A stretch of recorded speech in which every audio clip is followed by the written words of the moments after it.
Right now, 92% of people are settling into another year, an average year. The same routines, the same results, the same excuses. But you're still watching because something inside you refuses to settle again. You know that you're meant to be the exception, and I respect that. The exception doesn't hope for a better year. They install a better operating system. They encode success into their DNA. This isn't about another resolution, another productivity hack, another motivational boost. This is about fundamentally upgrading who you are and how you operate. In 6 weeks, I'll personally help you install the exact system that separates the exceptions from the average. Click below to learn about Jumpstart 2025 Live and become who you were meant to be.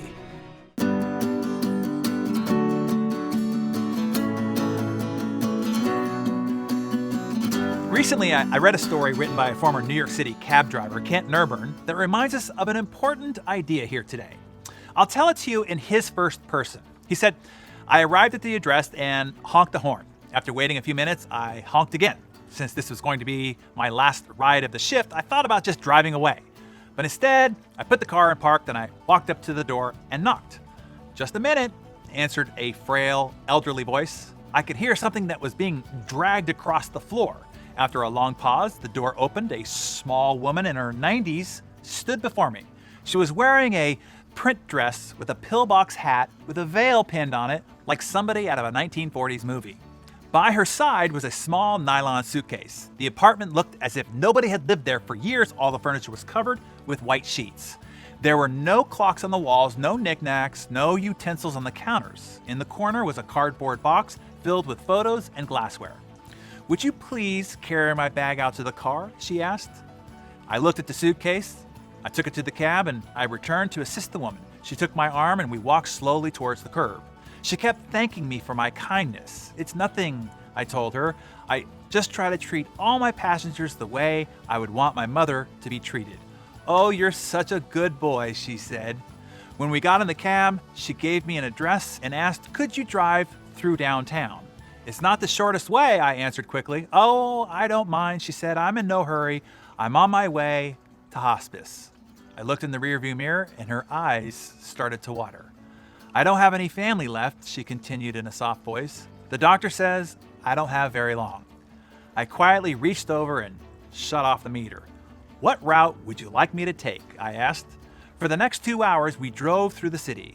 She showed me the building where she had once worked as an elevator operator. We drove through the neighborhood where she and her husband had lived when they were newlyweds. She pulled up in front of an old furniture warehouse that had once been a ballroom where she had gone dancing as a girl. Sometimes she'd ask me to slow and stop right in front of a particular building or at a corner, and she would just sit, staring into the darkness, saying nothing. As the sun started to set on the horizon, she suddenly said, 'I'm tired, let's go now.' We drove in silence to the address that she had given me. It was a low building, like a small convalescent home with a driveway that passed under a portico. 2 orderlies came out to the cab as soon as we pulled up. They were attentive. They were watching her every move. They must have been expecting her. I opened the trunk and took out the small suitcase and took it to the door. The woman was already seated in a wheelchair. 'How much do I owe you?' she asked, reaching into her purse. 'Nothing,' I said. 'But you have to make a living,' she answered. 'There are other passengers,' I responded. Almost without thinking, I bent down and I gave her a hug. She held on to me tightly. 'You gave an old woman a little moment of joy,' she said. 'Thank you.' I squeezed her hand and then I walked back to my cab. Behind me, a door shut. It was the closing sound of a life closing. I didn't pick up any more passengers that shift.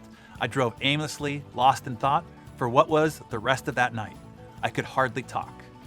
What if that woman had gotten an angry driver, or one who was impatient, to end his shift? What if I had refused to take the run, or I had honked once and then driven away? On a quick review, I don't think that I have done anything more important in my life. We are conditioned to think that our lives revolve around great moments, but great moments often catch us unaware, beautifully wrapped in what others may consider a very small one.